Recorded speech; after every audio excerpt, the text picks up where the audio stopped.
Hello everyone. UGC net preparation zone में आप सभी का स्वागत है। आई होप आप लोग सभी ठीक होंगे और अपनी तैयारी अच्छे से कर रहे होंगे। तो हमारा UGC net political science paper 2 के प्रीवियस ईयर प्रैक्टिस सेट्स आज 17 है। तो चलिए आज का हमारा फर्स्ट क्वेश्चन देखते हैं। और जिस बच्चे ने अभी तक चैनल को सब्सक्राइब नहीं किया प्लीज़ चैनल को सब्सक्राइब करें और वीडियो को लाइक शेयर जरूर करें। तो निम्नलिखित में से कौन सा प्लेटो की रिपब्लिक का प्रधान पात्र नहीं है पूछा इसने।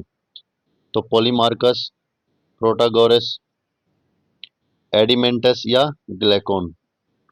तो जो कौन नहीं है इसमें, नहीं में आ जाएगा प्रोटागोरस। प्रोटागोरस जो है राजनीतिक विज्ञान के विचारक थे और ये रिपब्लिक के पात्र नहीं थे। रिपब्लिक जो है प्लेटो की सबसे मेन उसमें से मानी जाती है। और प्लेटो की जितनी भी मोस्टली जितनी भी रचनाएं हैं, ये सारी ये संवाद शैली में है, यानी कि डायलॉग फॉर्म में है। लेखक और पुस्तकें दी गई हैं। ए आर्बल स्टार, सी बी मैकफन्स, सी पेटमैन या डी हेल्स।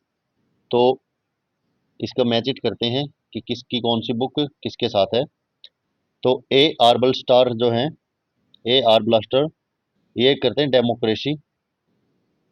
और सी बी मैकफर्नस की बुक है the real world of democracy. और सी पैट्समैन की है पार्टिसिपेशन एंड डेमोक्रेटिक थ्योरी। और डी हेल्ड की है मॉडल ऑफ डेमोक्रेसी। नेक्स्ट है मार्क्स के लेखों का आरोही क्रम में सही क्रम बताइए। तो मार्क्स के जो लेख थे, तो इसमें कौन सा क्या आएगा, तो सबसे पहले आएगा थीसिस ऑन फ्योरबाख। ये उसने दिया था 1845 में। फिर आता है पॉवर्टी ऑफ फिलोसफी 1847 में। फिर आता है कम्युनिस्ट मैनिफेस्टो 1848। और फिर आता है contribution to the critique of political economy 1859। तो सही उससे करेंगे तो ऑप्शन सी हमारा राइट आंसर हो जाएगा। नेक्स्ट क्वेश्चन है प्रत्येक व्यक्ति के पास न्याय का संस्थापित अनुलंघनीयता होती है जो संपूर्ण समाज का कल्याण भी दबा नहीं सकता। यह किसने कहा है। तो किसने कहा ये, तो ये बोलते हैं जॉन रॉल्स। जॉन रॉल्स जो बोलते हैं कि न्याय जो है दूसरे सिद्धांत के अंतर्गत उचित समानता को न्याय की पहली शर्त माना गया है। नेक्स्ट क्वेश्चन है उपयोगितावाद का संस्थापक कौन था। तो उपयोगितावाद का संस्थापक बेंथम, जेम्स मिल, डेविड ह्यूम्स या प्रिस्टले। तो उपयोगितावाद का संस्थापक था बच्चों बेंथम। अधिकतम संख्या के अधिकतम हित, इन्होंने बोला था कि ज्यादा संख्या ज्यादा हितों को पास करती है या मानती है तो वो लागू होते हैं। तो ये उपयोगितावाद बेंथम को इसका सबसे पहला विचारक मानते हैं। निम्नलिखित में से कौन सा लेख माओ द्वारा नहीं लिखा गया है। तो माओ द्वारा नहीं लिखा गया है on democracy, on coalition government या people's war, on people's democratic dictatorship. तो जो माओ द्वारा नहीं लिखी गई है वो है पीपल्स वार। ये किसने लिखी थी, ये लिखी है एंगस कोल्डर ने।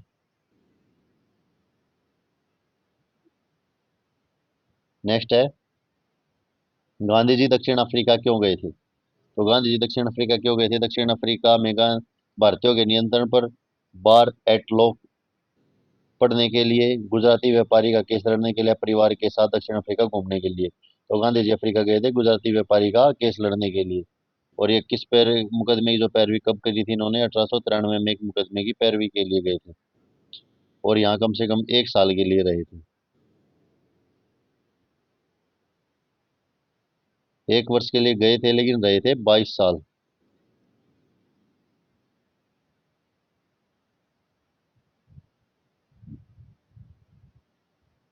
मैक्सिकन सोशलिस्ट वर्कर्स पार्टी, जिसका बाद में नाम मैक्सिकन कम्युनिस्ट पार्टी किया गया, किस किस संस्थापित की थी। तो ये किसने स्थापित की थी भाई, मैक्सिकन कम्युनिस्ट पार्टी।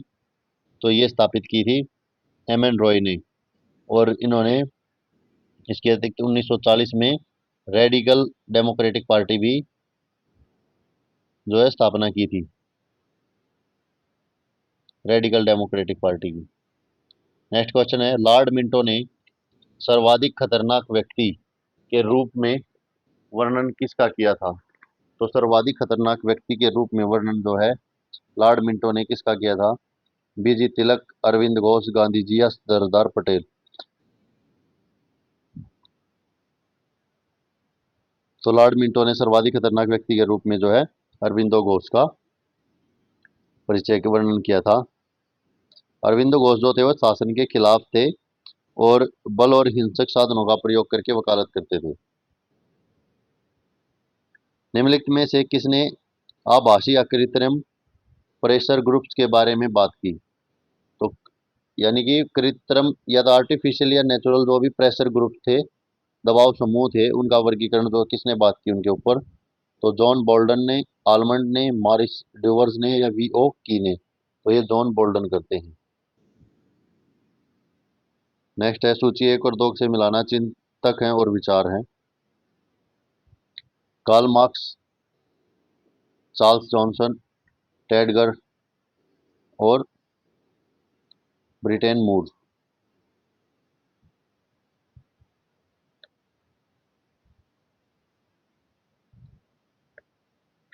तो मार्क्स के अनुसार जो है कार्ल मार्क्स इसमें बात करते, कार्ल मार्क्स करते हैं प्रक्रिया के रूप में क्रांति जिसके जरिए संरचनात्मक असमताओं का समाप्त किया जा सकता हो। फिर चार्ल्स जोन्स बात करते हैं मूल समेत सामाजिक व्यवस्था मॉडल की। डेटगर्ग बात करते हैं, डेटगर्ग ये बात करते हैं समग्र वैज्ञानिक परिप्रेक्षण की। और ब्रेटिन मूड बात करते हैं कृषक वर्ग का संपत्ति स्वामियों के बीच पैतृक संबंध के में की स्थिति। नेक्स्ट क्वेश्चन है, निम्नलिखित लेखकों में से किसने अभिजात वर्ग को दो मोटे प्रकारों में वर्गीकृत किया? तो अभिजात वर्ग को दो मोटे प्रकारों में वर्गीकृत किया। तो विल्फोर्ड पीटो, रिवर्ट मिचेल, गागनेट गागटेनी बॉस्को या कार्ल मार्कविन? तो ये करते हैं कार्ल मानहिम। कार्ल मानहिम जो अभिजात वर्गों को दो अलग अलग उसमें करते हैं। प्रथम वर्ग में तो ये रखते हैं दार्शनिक, वैज्ञानिक, लेखक, कलाकार। और दूसरे वर्ग में रखते हैं ये जो पत्रकारिता, अध्यापन, प्रकाशन आदि के कार्य करने में लगे रहते जो व्यक्ति उनको। कौटिल्य के अनुसार राजा के लिए उत्तम अभिशासन के सिद्धांत कौन से हैं? तो व्यक्तिगत का कर्तव्य के साथ विलय, आचार संहिता के साथ अनुशासित जीवन व्यतीत करना, या कानून एवं व्यवस्था बनाए रखना, या बुरे मंत्रियों को लेखक के साथ प्रतिपादित करना? तो कौटिल्य के अनुसार जो है व्यक्तिगत कर्तव्यों के साथ विलय, आचार संहिता के साथ अनुशासन और कानून एवं व्यवस्था बनाए रखना। तो आंसर बी जो है राइट हो जाएगा।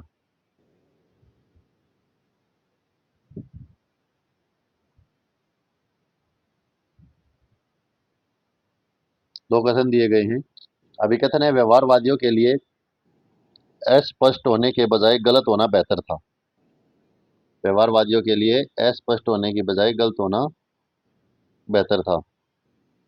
सही है। कारण है, बजाय गैर प्रासंगिक रूप से यथार्थ होने के अस्पष्ट होना बेहतर था। नहीं, दोनों ये गलत हो जाएगा।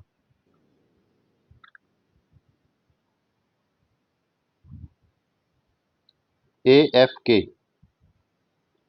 ऑर्गेन्सी द्वारा प्रतिपादित राजनीतिक विकास की निम्नलिखित अवस्थाओं को आरोही क्रम में व्यवस्थित करें। तो आदमी आदिम राष्ट्रीय एकीकरण, प्रचुरता, औद्योगिकरण या राष्ट्रीय कल्याण? तो सबसे पहले क्या कहते हैं AFK ऑर्गेन्सी? आदमीय राष्ट्रीय एकीकरण। फिर बात करते हैं औद्योगिक की राजनीति की, औद्योगिकरण की। फिर बात करते हैं राष्ट्रीय कल्याण की और फिर आती है प्रचुरता।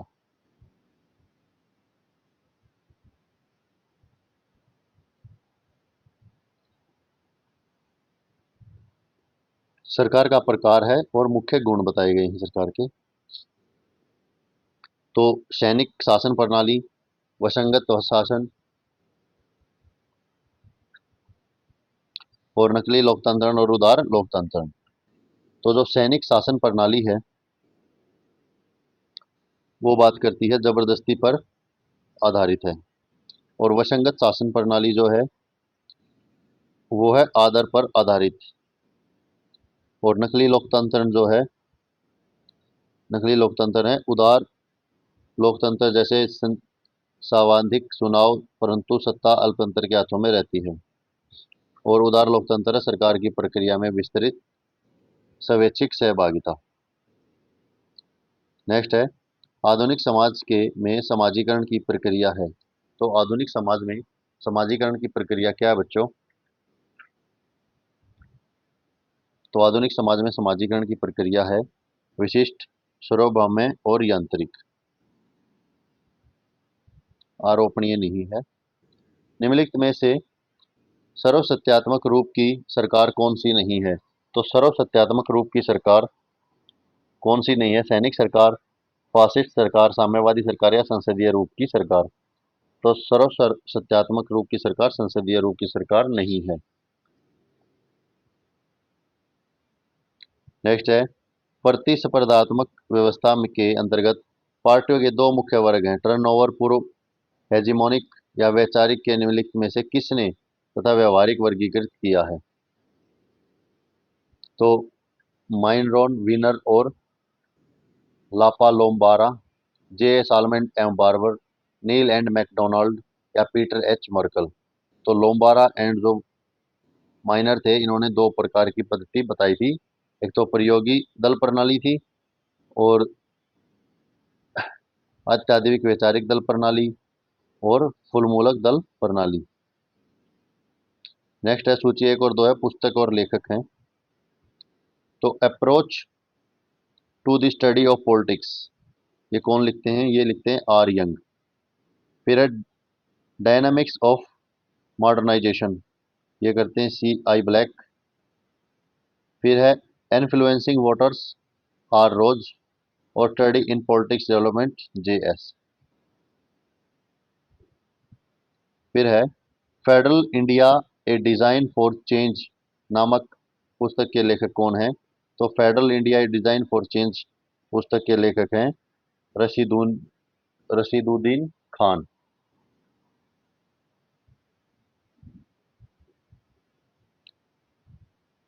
सब आल्टर्न अध्ययनों के क्षेत्र में पथ प्रदर्शक नवा योगदान निम्नलिखित में से किसका है?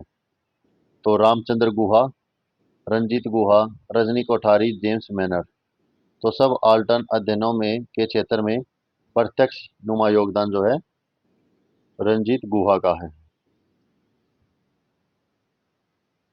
शासन प्रणाली की व्याख्या करने वाले चार तत्व क्या हैं? तो शासन प्रणाली की व्याख्या करने वाले चार तत्व सिद्धांत, मानक, नियम, निर्णय कार्यवाही। सिद्धांत, नियम, विनिमय, कार्यविधि का, मानक, नियम, विनिमय या पूर्वाधारण। तो शासन प्रणाली की व्याख्या करने वाले चार तत्व हैं सिद्धांत, मानक, नियम और निर्णय कार्यविधियां। नेक्स्ट है अभिकथन और कारण दिए गए हैं। अभिकथन है धर्मनिरपेक्षता का अनिवार्य अर्थ यह नहीं है कि लोग धर्म विरोधी बन जाएं या सार्वजनिक क्षेत्र और व्यक्तिगत विश्वास के क्षेत्र दोनों से ही धर्म गायब हो जाए। यानी ये क्या कह रहे हैं कि धर्मनिरपेक्षता का मतलब ये नहीं कि आप बिल्कुल सब किसी चीज को ना मानो, धर्म के बिल्कुल खिलाफ हो जाओ या आप अपने ही धर्म के बारे में गलत वो करो उसको वर खिलाफ हो जाओ, या फिर जो जहाँ पर व्यक्तिगत बात होती है सार्वजनिक क्षेत्र है आप वहां से धर्म को गायब ही कर दो कि गांव खेड़ों कस्बों से मंदिरों को बिल्कुल हटा ही दो उन चीजों को। कारण क्या देता है कि धर्म मात्र एक नहीं है और अनिवार्य तौर पर सर्वाधिक महत्वपूर्ण तरीका नहीं है जिस तरीके से लोग अपने को और अपने संबंधों को समझते हैं। तो ये दोनों ही चीजें ठीक है, आंसर ए राइट हो जाएगा। नेक्स्ट है नीचे दो कथन दिए गए हैं, अभिकथन और कारण है। तो अभिकथन क्या कहता है 1980 का दशक जो भारत की राजनीति में वृहद उथल पुथल का काल रहा। यानी कि 1980 के दशक में जो भारत की राजनीति थी उसमें बहुत ज्यादा बदलाव देखने को मिले, उसमें से बहुत सी नव राजनीतिक पार्टियां प्रकट हुई। 1980 के दशक में जो भारतीय राजनीति में बहुत ज्यादा उथल पुथल हुई उसमें आपको बहुत सारी पार्टियां नई देखने को मिली। यानी कि जो गुट निरपेक्षता यानी गुट बने, नई गुटबाजी हुई, उसमें उन्होंने अपनी अपनी अलग अलग पार्टियां बनाई। तो बहुत सारी नव पार्टियां जो हैं उभर कर आई। कारण क्या देते हैं कि राष्ट्रीय पार्टियां उपनातीकृत हो गई अथवा बहुत से राज्यों में राजकीय पार्टियों को ही आश्रित बन गई। यानी कि जो नेशनल पार्टी थी उन्होंने स्टेट वाइज अलग अलग पार्टियों को अपने अंदर मिलाया, उनके मेंबरशिप दी एक तरह से कि आप यहाँ पे जीतिए और ऊपर आगे हमें सपोर्ट कीजिए और हम सेंटर में सरकार बनाएंगे। तो ये दोनों ही बातें जो हैं ठीक हैं। जैसे कि 1969 में भारतीय राष्ट्रीय कांग्रेस का विभाजन हुआ था, कांग्रेस का विभाजन किया गया, कांग्रेस का गठन किया गया और 1977 में का गठित जनता पार्टी का गठन किया गया।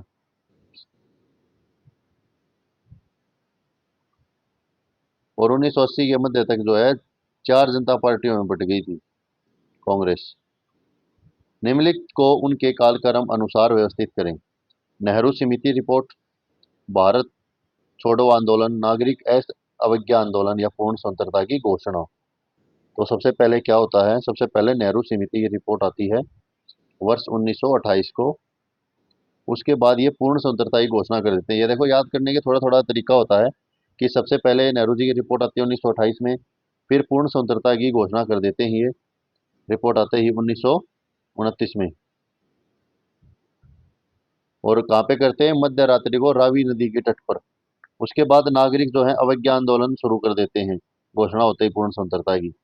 ये कब करते हैं, 1930 से 1934। और फिर जब सारी चीज़ों की अवज्ञा करते, सारी चीज़ों को मना करना स्टार्ट कर देते हैं, कोई चीज़ नहीं खरीदते, ये बहिष्कार करना स्टार्ट कर देते हैं, उसके बाद भारत छोड़ो आंदोलन स्टार्ट हो जाता है 1942 में। नेक्स्ट क्वेश्चन है, सर्वोच्च न्यायालय के ने निम्नलिखित में से किस वाद में कहा कि संशोधन का अधिकार संसद का है। यानी कि जो संशोधन का अधिकार है संविधान में वो संसद का है और यह अधिकार असीमित था। तो ये किसने कहा है, शंकरी प्रसाद बनाम भारत संघ केस में, बैल बनर्जी एवं अन्य बनाम पश्चिम बंगाल का राज्य, तो केशवानंद भारती बनाम केरल राज्य, या रेशम थापर बनाम मद्रास राज्य। तो ये कहा गया था शंकरी प्रसाद बनाम भारत संघ के अंतर्गत।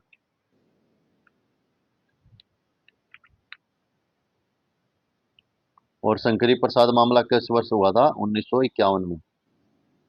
ये आप लोग याद करके जरूर जाना है, केशवानंद भारती और शंकरी प्रसाद आते हैं। निम्नलिखित में से किस राज्य में द्विसदनीय विधानमंडल नहीं है, तो उत्तर प्रदेश, बिहार, महाराष्ट्र या केरल। तो वर्तमान समय में अगर आप देखें तो भारत के 6 ऐसे राज्य हैं जहाँ द्विसदनीय व्यवस्थापिका है। उत्तर प्रदेश में, बिहार में, महाराष्ट्र में, कर्नाटक, जम्मू कश्मीर और आंध्र प्रदेश में, और तेलंगाना में भी। तो इसमें जो है केरल आ जाएगा ऑप्शन राइट। नेक्स्ट है, जम्मू कश्मीर के निम्नलिखित मुख्यमंत्रियों का सही कालक्रम बताएं। तो जम्मू कश्मीर के प्रधानमंत्री और मुख्यमंत्री पूछे भाई इसने, तो इसको क्रम में लगाते हैं।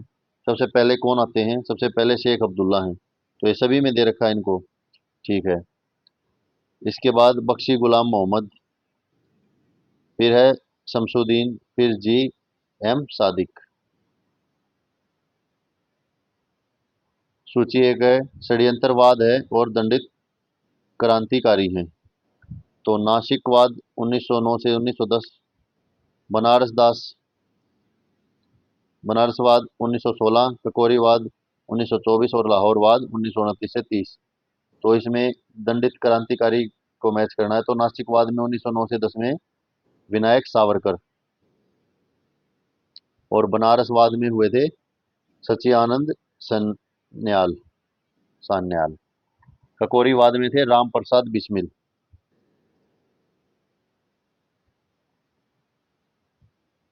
और लाहौरवाद में थे भगत सिंह। संसद के दोनों संसद के दोनों सदनों की संयुक्त बैठक बुलाने के लिए पर्याप्त आधार निम्नलिखित में से कौन सा नहीं है, पूछा इसने। तो जब संसद एक सदन विधेयक पारित कर देता है तो दूसरे सदन द्वारा उसे अस्वीकार करना, या विधेयक के किए जाने वाले संसदों को सं, संशोधनों को लेकर दोनों सदन अंततः असहमत हैं, या दूसरे सदन द्वारा बिल प्राप्त करने की तिथि से 6 माह से ज़्यादा बीत गए हैं और बिल पारित नहीं हुआ, या राष्ट्रपति ने बिल पर सहमति देने से इनकार कर दिया है। तो राष्ट्रपति ने बिल से सहमति देने पर इनकार कर दिया। इस आधार पर दोनों सदनों की बैठक नहीं कराई जा सकती। केंद्र राज्य राजकोषीय संबंधों में वित्त आयोग की भूमिका को दुर्बल माना बना दिया गया है। तो राज्य सरकारों द्वारा, जोनल परिषदों द्वारा, योजना आयोगों द्वारा या निर्वाचन आयोग द्वारा। तो केंद्र राज्य के राजकोष संबंधों में वित्त आयोग की भूमिका को दुर्लभ किसने बनाया है? योजना आयोग द्वारा। नेक्स्ट है, नीचे दो कथन दिए गए हैं, अभिकथन है और कारण है। तो अभिकथन है, सामान्यवादी तथा विशिष्ट के बीच संबंध परवर अथवा अवर का संबंध होता है। नहीं, ये तो गलत लग रहा है मेरे को, एक बार देख लेते कारण। लोक नीति को बनाने और क्रियान्वित करने में विशिष्ट को सामान्य की सहायता करनी पड़ती है। ये तो ठीक है, बट ये गलत है, तो डी आंसर राइट हो जाएगा। भारत का हाईटेक नेवल बेस प्रोजेक्ट वर्षा कहाँ स्थित है? तो ये रामबिल्ली, एडमलाई, आरकू घाटी या कोच्चि। तो ये स्थित है रामबिल्ली में, आंध्र प्रदेश में आती है भाई रामबिल्ली। निम्नलिखित में से किसने इस दावे का पर प्रश्न उठाया कि लोक प्रशासन विज्ञान है, कि लोक प्रशासन जो है वो विज्ञान है? तो रॉबर्ट डहेल, लूथर गुलिक, एल उर्विक या फ्रैंक गुडनाउ। तो ये उठाते हैं रॉबर्ट डहेल।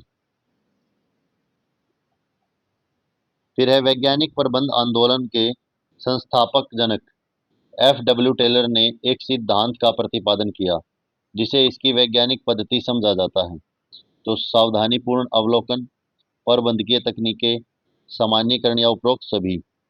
तो ये जो सारी की सारी चीजें हैं, इन सब का ही अवलोकन किया गया था।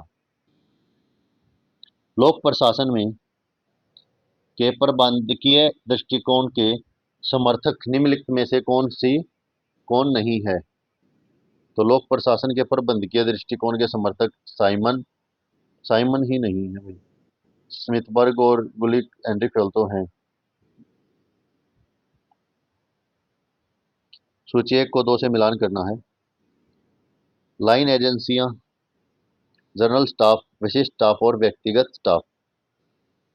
तो जो लाइन एजेंसियां हैं वो क्या होती है? वो लक्ष्य प्राप्ति के सीधे योगदान देने हेतु कार्य करती हैं। और जनरल स्टाफ क्या होता है? जनरल स्टाफ होता है व्यक्तिगत प्रशासन का संचालन करना। और विशिष्ट स्टाफ क्या है? विशिष्ट स्टाफ है डेटा संकलन का और उसका विश्लेषण। और व्यक्तिगत स्टाफ होता है लाइन अधिकारियों के भित्त भिन्न प्रयुक्तियों की डायरी रखना। फिर है, भारत के में लोक सेवा के में जॉब नौकरी किस वर्ग के लिए पदोन्नति में योग्यता सह प्रवृत्ता के सिद्धांत को अपनाया गया है? तो भारत में लोक सेवा में जॉब में वर्ग 1, वर्ग 2, वर्ग 3 या वर्ग 1 और 2। तो वर्ग 1 और 2 की जो है उसमें आपको नौकरी के लिए रिटर्न इंटरव्यू सारी चीजों को क्लियर करना पड़ेगा। नीचे दो कथन दिए गए हैं, पद स्थिति वर्गीकरण आधुनिक कार्मिक प्रशासन की नींव है। ठीक है, क्योंकि पद स्थिति वर्गीकरण जो है सिविल सेवाओं में उच्च स्थान करने देता है। तो ये दोनों ही चीजें ठीक हैं। नेक्स्ट है, अभिकथन है, लोक प्रशासन में सामान्य तौर पर प्रयोजन अनुपस्थित रहता है क्योंकि सरकारी गतिविधियां केवल लाभ को अधिकतम करने के लिए नहीं होती हैं परंतु समाज के कल्याण को प्रोत्साहन करने के लिए भी होती हैं। दोनों बातें राइट हैं। फिर है, प्राश्रितता की अवधारणा 1960 के दशक में उस उद्भव विकास विकसित हुई थी उद्भव विकसित हुई थी किससे? यूरोप से, अफ्रीका से, एशिया से या लैटिन अमेरिका से? तो ये हुई थी लैटिन अमेरिका से। नेक्स्ट है, अभिकथन है, उत्तर सोवियत काल में आणविक सशस्त्र राज्यों के संभावित रूप से सैनिकों द्वारा चलित या कमजोर नागरिक सरकारें हो सकती हैं क्योंकि उनके पास नागरिक नियंत्रण का सकारात्मक विरोध क्रियाविधियों का अभाव होगा। ये आंसर राइट हो जाएगा। फिर है, एटमस फॉर पीस निशस्त्रीकरण योजना विश्व के किस नेता की प्रस्तुति थी?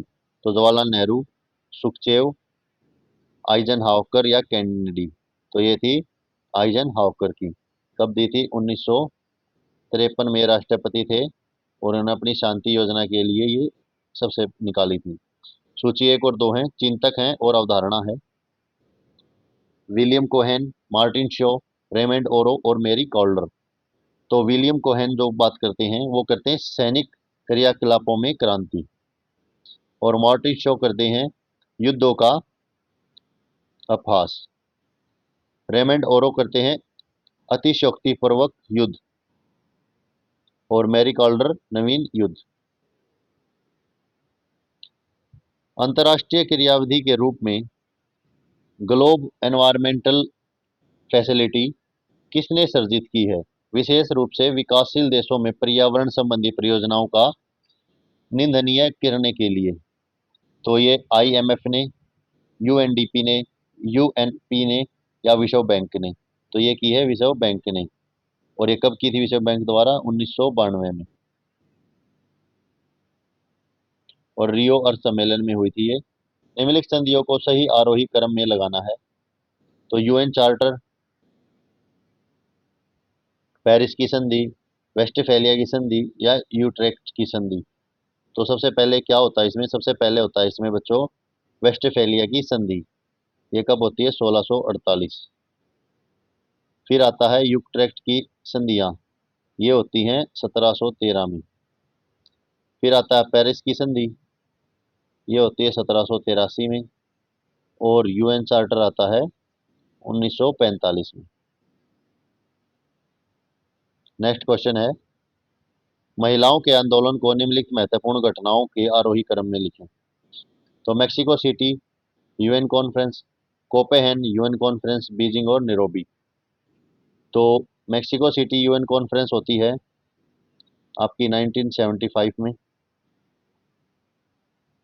यूएन कॉन्फ्रेंस कोपेनहेगन में होती है 1980 में। बीजिंग में होती है 1995 में। और नैरोबी में होती है 1985 में। नेक्स्ट है, भारत और नेपाल ने संशोधित दोहरा ककरा करारोपण परहेर समझौता पर कब हस्ताक्षर किए थे? 2011, 12, 10 और 9। तो भारत और नेपाल ने संशोधित दो रेखा का रोपण परिहार समझौते पर हस्ताक्षर किए थे वर्ष 2011 में। नेक्स्ट है, निम्नलिखित में से कौन सा देश एशियन +3 में, +3 आएगा, इस 3 नहीं 3 में समाविष्ट किए गए हैं? तो कौन कौन से देश हैं जो एशियन +3 में हैं? तो इसमें आते हैं हमारे चीन, जापान और दक्षिण कोरिया। आंसर डी राइट हो जाएगा। तो ये था आज का हमारा 17वां प्रैक्टिस सेट जो कंप्लीट होता है। नेक्स्ट क्लास में मिलते हैं आपको 18 के साथ। और तब तक के लिए पब्लिक एडमिनिस्ट्रेशन और इंडियन फॉरेन पॉलिसी के भी कुछ 50-50 एमसीक्यूज हैं जो मोस्ट रिपीटेड और जिनके आने की संभावना रहती है, काफ़ी इंपॉर्टेंट, वो आज डाल दिए जाएंगे आपको। आप लोग अपनी तैयारी को अच्छे से बूस्टअप करें और प्लीज़ चैनल को सपोर्ट करें और वीडियो को लाइक शेयर जरूर किया कीजिए और कमेंट बॉक्स में कुछ तो लिखा करो भाइयों। आप लोग इतने सीनियर लेवल पे जा चुके हैं, आप लोग कुछ अपने आप से भी वो होना चाहिए कि आपने पढ़ा है कुछ, कोई क्वेश्चन रेज करो कोई टॉपिक के बारे में, या कुछ बताओ कि हाँ ठीक चल रही है तैयारी, कैसे क्या कुछ है, कुछ तो रिप्लाई आपको देना चाहिए। आप पेपर 1 की लगता नहीं मेरे को तैयारी कर रहे हो कि आप रिप्लाई ही नहीं कर रहे। कैसे कम्युनिकेशन स्किल आप डेवलप करोगे, कैसे शिक्षण पढ़ाओगे आप? तो प्लीज़ कुछ ना कुछ अपनी एक्टिविटी शो करते रहें और अपनी तैयारी को बूस्टअप करें अच्छे से।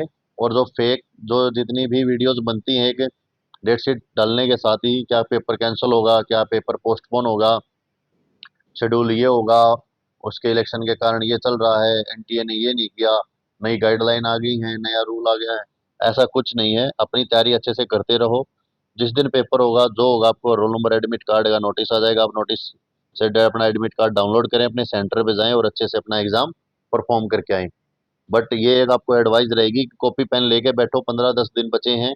आप लोग अच्छे से अगर आपने थोड़ा बहुत भी अगर कुछ पढ़ा है 50-70%, तो आप आराम से अपना नेट निकाल सकते हैं। अगर आप अभी 15 दिन भी अपनी कॉपी पेन लेके अपने अच्छे से प्रीवियस सेट लगाते हैं, प्रीवियस क्वेश्चंस पेपर देखते हैं, जो क्वेश्चन आपको नहीं आता उसको राइट डाउन करते हैं, उसके बारे में रिसर्च करते हैं और जो आपको गलती से गलत हुआ, यानी आपको टॉपिक क्लियर है बट आपको फिलहाल आंसर नहीं आया, तो उसको एक बार रीड आउट करते हैं। और पेपर वन के भी जो रीजनिंग है, मैथ है, उसकी अच्छे से प्रैक्टिस करो। और जितने भी जो आपके पैसेज आते हैं, दो 10 क्वेश्चन 10 नंबर आपके वो हो गए, तो उसको जल्दी जल्दी करने की तैयारी करो। ये 50 क्वेश्चन है, इनको आप टाइम बाउंडेड किया करो। वीडियो को फास्ट कर लो, म्यूट कर लो, अपने आंसर दो, फिर देख लो, सेम टाइम कवर हो जाएगा। तो एक अच्छी स्ट्रेटेजिक प्लान के साथ आप लोग कार्य कीजिए। और कोई भी अगर आपको हमारी हेल्प चाहिए, आप प्लीज़ कमेंट बॉक्स में बताएं। हम 24/7 आपके लिए अवेलेबल हैं, आपकी तैयारी को बूस्टअप करने के लिए। कोई कॉस्ट थोड़ी लग रही है यार, कोई पढ़ो, सिर्फ तैयारी करो, नेट निकालो, ज़्यादा से ज़्यादा अच्छे क्वालिफाइड टीचर्स आएंगे, अच्छे बच्चों को पढ़ाएंगे, तो आगे अपना ही वो होना है।